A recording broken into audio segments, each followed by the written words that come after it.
Hello guys, Radhe Radhe. कैसे हैं आप सभी लोग? सभी को जय श्री कृष्णा। और कैसा चल रहा है आप लोग का नवरात्रि?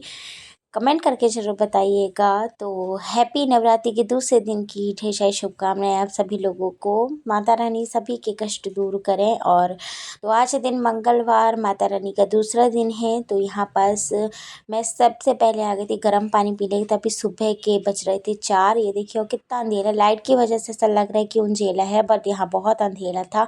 और यहाँ 6 बजे लाइट बंद कर दी जाती है, जो अभी जल रही है ना, दिख रही है लाइट जलते हुए। तो यहाँ पास 6 बजे अभी लाइट बंद कर देते हैं। फिर यहाँ पास मैं गर्म पानी पी। गर्म पानी पीने से हमारा शरीर जो है हाइड्रेट हो जाता है, और बिल्कुल ही जो हमारे अंदर आलस रहता है वो दूर भग जाता है। इसलिए सबसे पहले उठ कर गर्म पानी पीनी चाहिए। इससे हमारा पाचन शक्ति बहुत ही मजबूत हो जाता है। तो यहाँ पास आके थी, देखिए सबसे पहले मैंने झाड़ू लगाया। तो यहाँ पास मैंने झाड़ू लगा ली थी, अब बारी थी पोछा लगाने की। तो यहाँ पास मैं आ गई थी, तो एक बाल्टी में मैंने निरमा को अच्छे से घोल लिया था, ताकि ये जो हमारा जो भी घर के अंदर से गंदा डस्ट वगैरह होती है ना फर्श में, निरमा से वो सब छूट जाता है। इसीलिए मैं थोड़ा सा पानी में ना निरमा ज़रूर डालती हूँ। और हर रविवार को एक चुटकी नमक, थोड़ा सा काला वाला, इससे क्या रहता है जो भी नकारात्मक शक्तियाँ रहती है घर के अंदर, उससे वो दूर हो जाती है काले नमक से पोछा लगाने से। तो रविवार का रविवार मैं काला नमक से पोछा लगाती हूँ। बाकी और 6 के 6 दिन निरमा वाले पानी से पोछा लगाती हूँ। तो यहाँ पर निरमा वाले पानी से अच्छे से पोंछ दिया था सब जगह मैंने। एक कमरे में मैंने पोछा लगा दिया था, बस हॉल बस रह गया था। तो यहाँ पास जल्दी फटाफट मैं पोछा लगा दे रही हूँ। और अच्छे से इनको खिसका खिसका के हर एक कोने कोने में पोछा लगाना चाहिए, ताकि कहीं भी गंदगी ना रहे। क्योंकि अगर गंदी रह गई रहेगी तो फिर वहाँ पास जो हमारे जीव जंतु हैं वो आकर बैठेंगे, और बहुत सारी गंदगी करेंगे, जैसे कि छिपकली है, चूहे हैं और कीड़े हैं और कॉकरोच वगैरह। ये सब है ना गंदगी कर देते हैं अपने घर में। इसी सब कुछ चीज़ों को देखना पड़ता है गृहिणियों को। तो यहाँ पास अच्छे से मैं पोछा लगा रही हूँ। तो पोछा लगाने के बाद फिर मैं यहाँ पास गर्म पानी भी एक साइड लगा दी थी, क्योंकि गर्म पानी से ही मैं सुबह सुबह नहाती हूँ। ठंडा पानी बहुत ही ठंडा रहता है, इसीलिए मैं ठंडे पानी से नहीं नहाती हूँ। फिर नहाकर मैं आ गई थी तुलसी मैया को जल देने के लिए। तो सर्वप्रथम मैं तुलसी मैया को जल देती हूँ।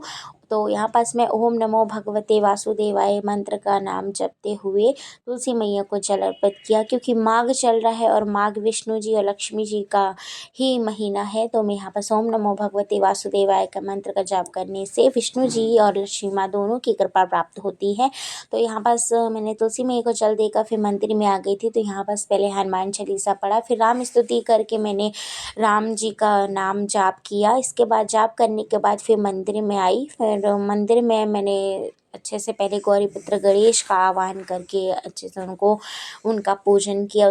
उनको स्नान कराकर यहाँ पर दुर्गा जी की पूजा की स्थापना की है, क्योंकि दुर्गा मैया की। तो अच्छे से उनको भी यहाँ पर पूजा किया था। तो अभी पढ़ रही थी दुर्गा चालीसा। और दुर्गा चालीसा भी बहुत ही ज़रूरी है फ्रेंड। नवरात्रि चल रही है तो आप लोग दुर्गा चालीसा, दुर्गा सप्तशती जितना भी हो सके आप लोग सेवा कीजिए। फिर यहाँ पास अपने कन्हैया को उठाया मैंने, तो कन्हैया भी सोकर उठ गए थे। तो अच्छे से उनको भी प्रेम से अच्छे से उनको कन्हैया को उठाया, क्योंकि हमारे कन्हैया रात में जल्दी सो जाते हैं तो सुबह देर से उठाती हूँ। तो कम से कम मैं 6:30 बजे, फिर 6 बजे उठाती हूँ अपने कन्हैया को। तो अच्छे से लाड डुलार करके अपने कन्हैया को आसन पे विराजमान किया।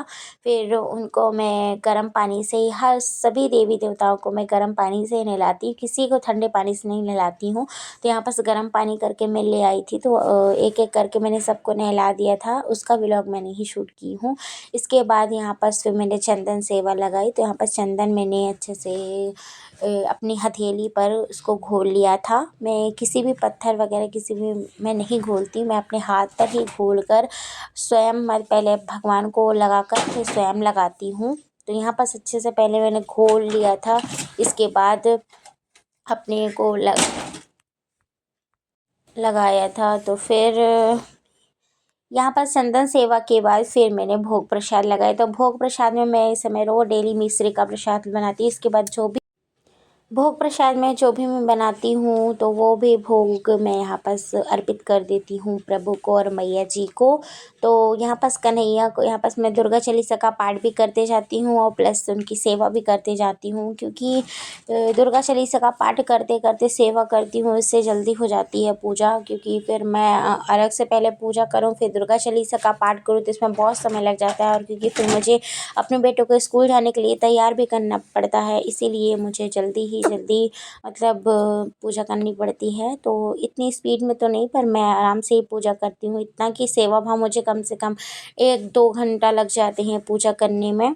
तो जितना समय मैं अपने प्रभु को देती हूँ उतना ही परिवार गृहस्थी को ही उससे कई ज़्यादा तो गृहस्थी में ही लगता है एक गृहिणी का कार्य जो रहता है। तो क्या ही बोले, अपना कार्य हम सिर्फ उतना ही दिखा सकते हैं जितना हम सक्षम हैं। तो यहाँ पर मैंने अपने भोलेनाथ को मैंने चंदन सेवा की थी वो दिखाया, फिर इसके बाद अपने कन्हैया की सेवा की थी, ये आपको दिखाया है। ये देखिए इनका श्रृंगार इस तरीके से मैं करती हूँ रोज़ डेली।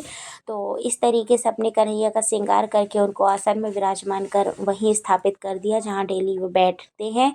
इसके बाद दुर्गा जी को अच्छे से उनको भी श्रृंगार तो उनका एक बार ही करके मैं उनको स्थापित कर देती हूँ, फिर उनका आसन नहीं हिलता है। इसके बाद मैं यहाँ पर भोग सेवा मिश्री की भोग लगाया मैंने। मिश्री का भोग लगाने के बाद फिर रह गई थी आरती सेवा, तो यहाँ पर मैंने दीप प्रज्वलित किया।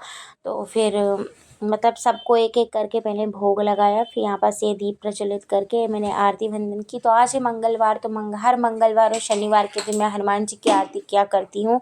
तो हनुमान जी की आरती करने से हनुमान जी बहुत ही प्रसन्न होते हैं। तो आप लोग हनुमान जी की आरती मंगलवार शनिवार को ज़रूर किया कीजिए।